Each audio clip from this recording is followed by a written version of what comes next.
It's the sharp uniform to convey respect, a powerful gun to protect, and a badge that reflects a commitment to service.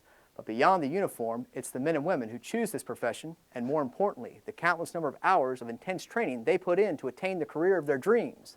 And although you may not know what it takes to become one of Newport News' finest, we're about to open your eyes to what goes on behind the scenes right here at the Newport News Police Department Training Academy. You can't just come out here and give them a badge and a gun and put them in a car and expect them to go out and enforce laws. They have to have a good understanding of them. Chief Fox expects excellence out of all of his officers, and this is where it starts. We start the very first day. They are told what the standards are and they have to live up to them. We're not quite paramilitary, but it's not a collegiate setting either. We do have standards. They show up in the morning at 6:45. They have to get in formation. They're inspected. Where's your pens? And then they go into the classroom. Everything starts in the classroom. You go from policy and procedure all the way up to law, and in between you have weapons of mass destruction, cultural diversity, traffic stops. Before they can go out and do any practical training, they still get classroom training. Even our defensive tactics, we have a week of defensive tactics that starts out with 8 hours in the classroom. You start with the legal basis of what they base their actions on, and the ramifications of doing it wrong. You go out here and put handcuffs on someone when you're not supposed to, you can find yourself in a lot of trouble civilly and criminally. So we have to make sure they understand that. So it all starts in the classroom. It doesn't matter what they're doing. What we're doing today is we're covering personal protective equipment.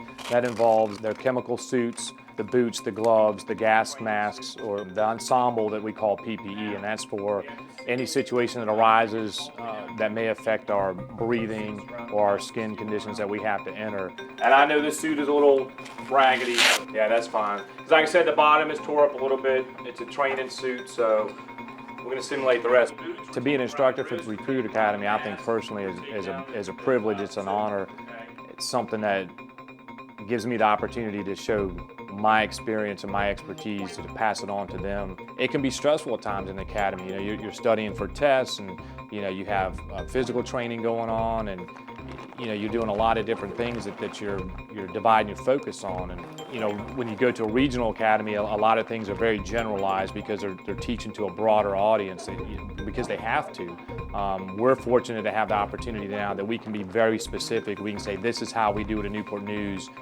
We can use real-world examples from our city, from things that have happened in the past. We can use a situation that our recruits will be aware of, will be familiar with, versus just using a generalized incident from another city or another area. At times it feels like information overload, but you just take it day by day, and you keep what's really important, and then when you actually get out there, you utilize it, and then you learn as you go. Grab a handful of shirt, duck that head under, turn over, keep the pressure on until he taps out. This is a ground fighting class for our basic academy.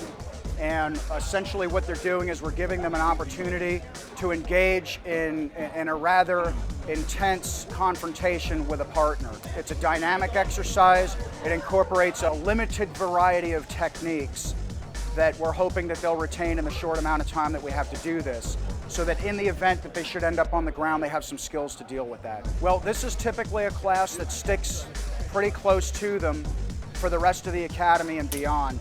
We have 1 week's worth of defensive tactics training, but it's nothing like this. It's very controlled. It involves handcuffing and takedowns and things like that. This right here is basically fighting for your life. I mean, because it seems like the streets are pretty tough out there, and what they're throwing at us, it's real. So I hope that I get the basic groundwork of what I need when I get put out there on the streets. They're putting forth a whole lot of effort. They're putting their heart and soul into it, and it's not just because it's fun, because it's something that they like to do, but because they want to make sure that they can do their job right.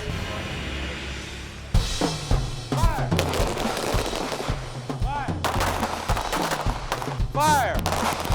Fire! Fire!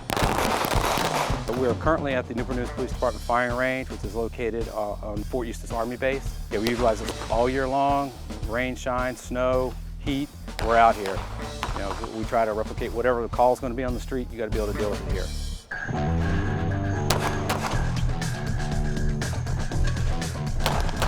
Real life is not where you want their first experience to be. The training ground should be where they experience everything we can throw at them. We want them to get stressed out and make their mistakes here because they can't afford to make them out there. The chief has certain expectations as for the city of Newport News.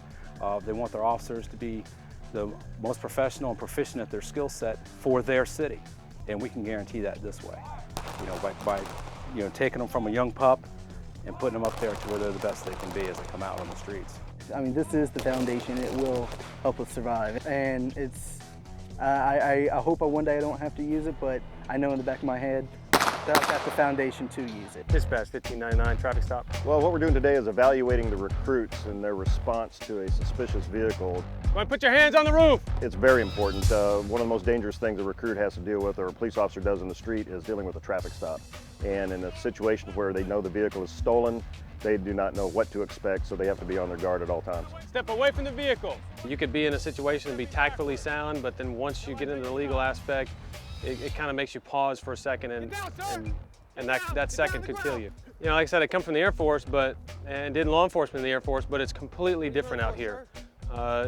In the military, it's all about discipline and rank structure, but out here, it's all about how you present yourself, how you take the tactics and techniques you've learned and put them out in the street and deal with the people. Right now, this is my second career, and this is one of the passions I always had was to be in the military and to serve on a police force. And so for me, this is a dream come true, that now I'm able to become a police officer and serve a community that I enjoy living in.